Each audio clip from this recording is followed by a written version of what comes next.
भारत की धरोहरों में एक ऐसा स्थान भी है जिसे देखकर विदेशी चौंक जाते हैं और कई भारतीय अपनी नजरें झुका लेते हैं। क्या खजुराहो सिर्फ कामसूत्र है या आध्यात्म की कुंजी? आइए आज जानते हैं खजुराहो के मंदिरों का असली रहस्य। वीडियो में आगे बढ़ने से पहले आर्यवर्त क्रॉनिकल को सब्सक्राइब करें और बेल नोटिफिकेशन ऑन करें। तो चलिए वीडियो शुरू करते हैं।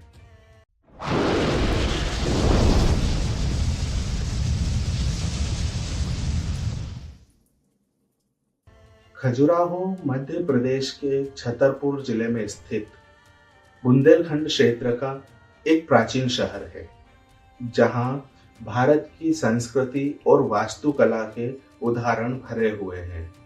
खजुराहो का नाम सुनते ही लोगों के मन में कामसूत्र से जुड़ी मूर्ति आ जाती है। लेकिन क्या खजुराहो सिर्फ कामसूत्र है? इसकी पूरी सच्चाई जानने के लिए वीडियो में अंत तक बने रहें।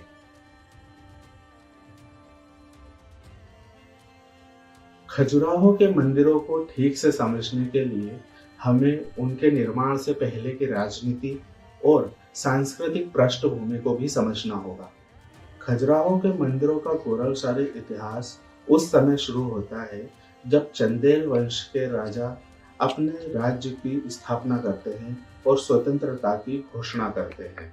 प्रारंभ में चंदेल राजा प्रतिहार साम्राज्य के अधीन हुआ करते थे, लेकिन 9वीं शताब्दी के अंत तक उन्होंने स्वतंत्रता की घोषणा कर दी और अपने एक स्वतंत्र राज्य की स्थापना की, जिसकी राजधानी उन्होंने खजुराहो को बनाया था। स्वतंत्रता की यह घोषणा केवल एक राजनीतिक निर्णय नहीं थी, बल्कि इसके साथ शुरू हुआ मंदिर निर्माण का वह दौर जो चंदेल साम्राज्य की शक्ति, समृद्धि और सांस्कृतिकता का प्रतीक बना। मंदिरों का निर्माण सिर्फ धार्मिक आस्था का प्रतीक नहीं था, यह राज्य की शान और सांस्कृतिक समृद्धि का भी प्रतीक था। कहा जाए तो यह एक तरीके से शक्ति प्रदर्शन था कि चंदेल राजा अब समृद्ध और स्वतंत्र है।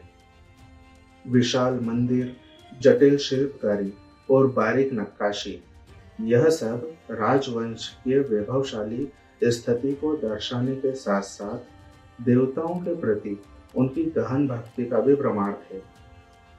यहाँ की प्रसिद्ध मूर्तियां जिनमें यौन मुद्रा है, वो पूरे मंदिर का केवल 10% हिस्सा है। बाकी की मूर्तियां उस काल के सामाजिक जीवन, संगीत, नृत्य, युद्ध, त्योहार, ध्यान, योग और देव पूजा जैसे अनेक विषयों को दिखाते हैं। खजुराहो की मूर्तियां जीवन के हर पहलू को सहज रूप से प्रस्तुत करती है। धार्मिक दृष्टिकोण के नजरिए से चंदेल राजाओं ने कभी भी किसी एक मत या परंपरा को नहीं अपनाया है। उन्होंने शैव, वैष्णव और जैन तीनों परंपराओं को सम्मान और स्थान दिया है। यह विविधता उस समय के व्यापक दृष्टिकोण को दर्शाती है। खजुराहो के मंदिरों की एक विशेषता उसकी बनाने का तरीका भी है, जो भारत की प्राचीन नागर शैली पर आधारित है, जो उत्तर भारत की एक प्राचीन वास्तुकला है, जिसमें मंदिर ऊंचाई की तरफ ओरिएंटेड रहता है और मुख्य शिखर वर्टिकल डायरेक्शन में उठा रहता है, जैसे वो स्वर्ग से जुड़ना चाहता हो। खजुराहो के मंदिरों की ऊंचाई, उनकी संतुलन रचना और जटिल शिल्पकला नागर शैली का भव्य उदाहरण है। हर मंदिर में इतनी बारीकी और संतुलन से काम किया गया है कि वह पत्थर नहीं बल्कि जीवित प्रतीत होते हैं। सबसे रोचक बात तो यह है कि इन मंदिरों को बनाने में किसी भी सीमेंट मटेरियल का इस्तेमाल नहीं किया गया है। विशाल पत्थरों को आपस में इस प्रकार तराश कर जोड़ा गया है कि वह सिर्फ अपनी ग्रेविटी और इंटरलॉकिंग डिजाइन से ही जुड़े हुए हैं।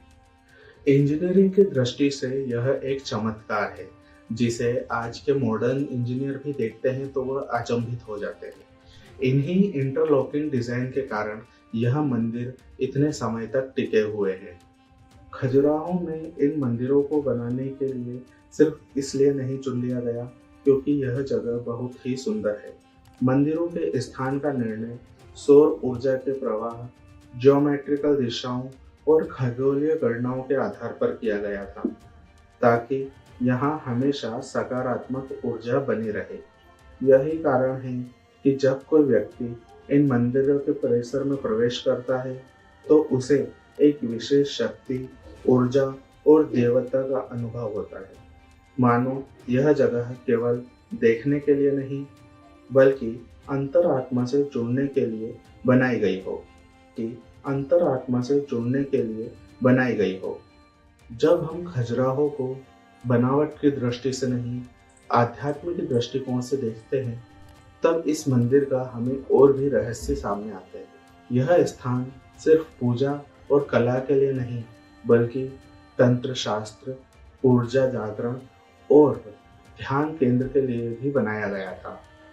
भारत की प्राचीन तांत्रिक परंपरा मानती है कि ऊर्जा को संतुलित करना ही मानव जीवन का मूल आधार है और यह ऊर्जा जागरण मंदिरों, विशेष स्थानों और शरीर के विशेष बिंदुओं से जुड़े होते हैं। खजुराहो का मंदिर परिसर भी इसी दर्शन पर आधारित है। यहाँ की रचना केवल सुंदरता के लिए नहीं बल्कि ऊर्जा के प्रवाह के अनुसार बनाई गई है। इन मंदिरों को अक्सर मानव शरीर के 7 चक्रों से जोड़ा जाता है। जैसे मूलाधार चक्र से सहस्त्रार चक्र तक ऊर्जा का प्रवाह होता है, वैसे ही इन मंदिरों में ऊर्जा का प्रवाह होता है। इससे यह पता चलता है कि मंदिरों की यात्रा केवल भौतिक नहीं बल्कि आध्यात्मिक और अनंत आत्मा की भी यात्रा है। हर मंदिर एक चक्र का प्रतिनिधित्व करता है और जब कोई श्रद्धालु पश्चिम से पूर्व की ओर इन मंदिरों की परिक्रमा करता है तो वह धीरे धीरे अपने आध्यात्मिक चेतना को ऊर्जा की ओर ले जाता है, जैसे योगी ध्यान में प्रवेश करते हुए करते हैं। जब ध्यान, मंत्र, वास्तु और ब्रह्मांडीय ऊर्जा एक स्थान पर एकत्रित होती है तो वह केवल एक इमारत नहीं बल्कि एक जीवित ऊर्जा का केंद्र बन जाती है। यही इन मंदिरों के अनेक रहस्यों में से एक है, जहां पत्थर भी सांस लेते हैं और हर रचना अपने भीतर एक गूंजती हुई शक्ति को धारण कर लेती है। खजुराहो की मूर्तियां सिर्फ कला नहीं है, यह संपूर्ण जीवन का दर्शन है। जब हम इन मूर्तियों को ध्यान से देखते हैं तब हमें पता चलता है जीवन का पूरा चक्र, जहां पर जन्म, मृत्यु, योग, वासना, समाज, संसार और अंत में अनंत शक्ति में मिलन की बातें की गई है। यहाँ जीवन को टुकड़ों में नहीं बांटा गया है बल्कि उसे उसकी पूर्णता में समझाया गया है। यही भारतीय दृष्टिकोण है, जहाँ भौतिकता और आध्यात्म में विरोध नहीं है बल्कि दोनों एक गाड़ी के पहिए हैं। ये मूर्तियां हमें बताती हैं कि जीवन के हर रंग में ईश्वर है और प्रेम और भोग उतना ही पवित्र है जितना त्याग और ध्यान। यहाँ काम को सिर्फ शारीरिक संबंध या वासना के रूप में नहीं दर्शाया गया, बल्कि यह भारतीय दर्शन में वर्णित उन 4 पुरुषार्थों धर्म, अर्थ, काम और मोक्ष में से एक महत्वपूर्ण पुरुषार्थ के रूप में प्रस्तुत किया गया है। काम सूत्र, जिसे पश्चिम में सिर्फ संभोग का ग्रंथ माना गया है, यह हमें सिखाता है कि काम सिर्फ शारीरिक सुख के लिए नहीं बल्कि जीवन की गहराइयों के लिए भी है। खजुराहो के मंदिरों में तराशी गई मूर्तियां यही प्रस्तुत करती है। एक प्रश्न जो अक्सर उठता है वह यह भी है कि अगर यह मूर्तियां इतनी ही पवित्र हैं तो इन्हें मंदिरों के भीतर क्यों नहीं बनाया गया है, इन्हें बाहर की दीवारों पर क्यों बनाया गया है? इसका उत्तर भी उतना ही गहरा है जितनी यह मूर्तियां स्वयं। इन मंदिरों की योजना इस भाव को दर्शाती है कि मनुष्य जब मंदिर में प्रवेश करता है तो पहले वह बाहरी जीवन के सभी आयामों से गुजरता है। मोह, माया, प्रेम, कामना, सुख, दुख, और जब वह इन सभी से पार होकर मंदिर के गर्भगृह में प्रवेश करता है, तब वह एकांत, शुद्धता और आत्मिकता के मौन में प्रवेश करता है, जहाँ केवल ईश्वर है। यही कारण है कि काम, जीवन और संसार की मूर्तियां बाहर और भीतर केवल आत्मा और परमात्मा का मिलन होता है।